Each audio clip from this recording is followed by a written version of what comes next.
Western intelligence agencies say they have uncovered a plot by Islamist militants to carry out commando-style raids in cities in Britain, France and Germany.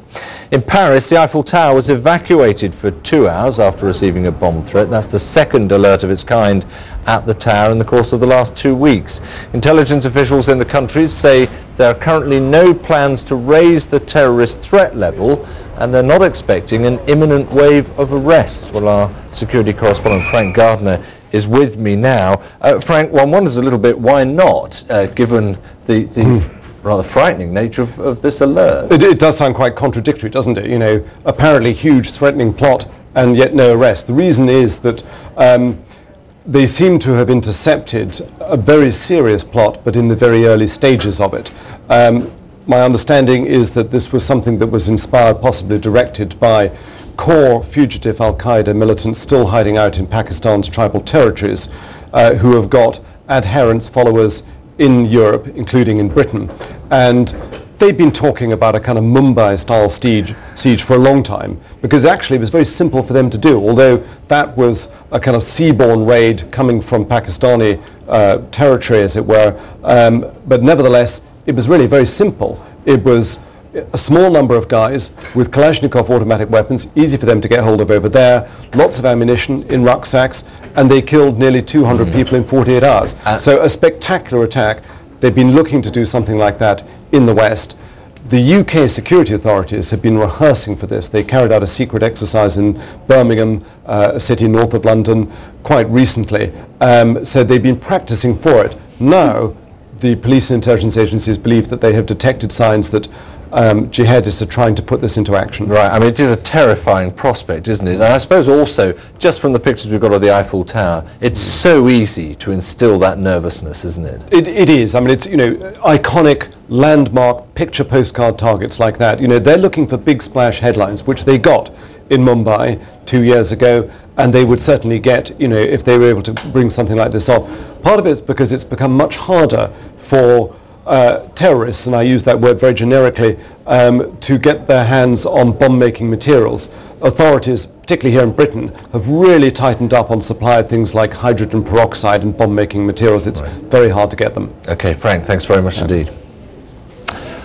Right, now we'll move on a little bit. Let's get some sport. Amanda's here, and wow, we're heading for quite a week here, aren't we? The Ryder Cup building up, and already it feels like, let's say, emotions beginning to bubble under in all the press conferences. It's not often in the past few months we've been able to say poor Tiger Woods, but poor Tiger Woods was the case last time he was in Wales. That was 15 years ago. He got food poisoning for the week. He was battered by dreadful Welsh weather, and then he was beaten in a Walker Cup singles match by Gary Wolstenholme. So he must have thought it can't get much worse this Delighted time. to be back. 15 years later. But he looked pretty chippy on Tuesday as he took to the practice course and his first taste of the Celtic Manor course, but then he went into his press conference, and should we say the journalist didn't give him an easy ride? Let's have a listen. What was your reaction when you heard Rory McIlroy say that he'd very much like to play against you in this Ryder Cup? Me too. Care to elaborate? No. Fair enough. Tiger, you don't win majors anymore. You don't win regular tournaments anymore. What am I looking at? Here. In the middle. And you're about to be deposed as world #1 by a lot of Europeans and possibly Phil Mickelson. Is the Ryder Cup now the most important thing on your agenda? Now you're almost an ordinary golfer? Well, I remember actually at the British Open, you're the same one who was after me there too, so I hope you're having a good week. He did well to keep a smile on his face there. Have a nice day. Have a nice day. Have a good week. That was an English journalist, Dick Turner, and there was a bit of previous, as Tiger was alluding to. Provocative stuff, really, isn't it? Back on the course today, anyway. Yeah, okay. Thanks very much indeed. You're watching BBC World News. Still to come, Plan B looks the best bet. The race to free Chile's trapped miners as quickly as possible. We'll have more. Former US President Bill Clinton is returning to Northern Ireland today to voice his continued support for the peace process, also to try to promote economic growth. While he was in office, he went there 3 times. Our Ireland correspondent Mark Simpson was there then. He's back too. When he first came to Northern Ireland as president, Bill Clinton was treated like a rock star.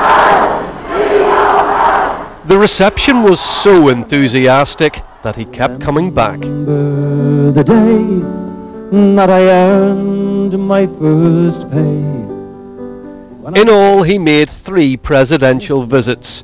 His wife Hillary has kept up the tradition since she became the US Secretary of State. She visited Stormont last year, and next month in Washington, she's hosting an investment conference specifically for Northern Ireland. Bill Clinton's trip to Derry today will promote that conference, but it's not just a business trip. He'll be catching up with his oldest friend in Irish politics, the Nobel Peace Prize winner John Hume. The former president is known to be a golf fanatic. The last time the Ryder Cup was in Europe, he was there. And there's speculation that later in the week he may go to Wales to cheer on the Americans as they take on Europe. Mark Simpson, BBC News, Belfast. Another former president, this is Cuba's Fidel Castro, has delivered his longest speech since illness forced him from power 4 years ago. The speech before tens of thousands marked the 50th anniversary of the establishment of local watch groups. They were designed to defend the government against subversive activity. An international conference on Somalia has called for extra funds to double the size of the African Union peacekeeping force in the country to 20,000 troops. The conference in Madrid also said the extra soldiers should be paid for by European and other governments.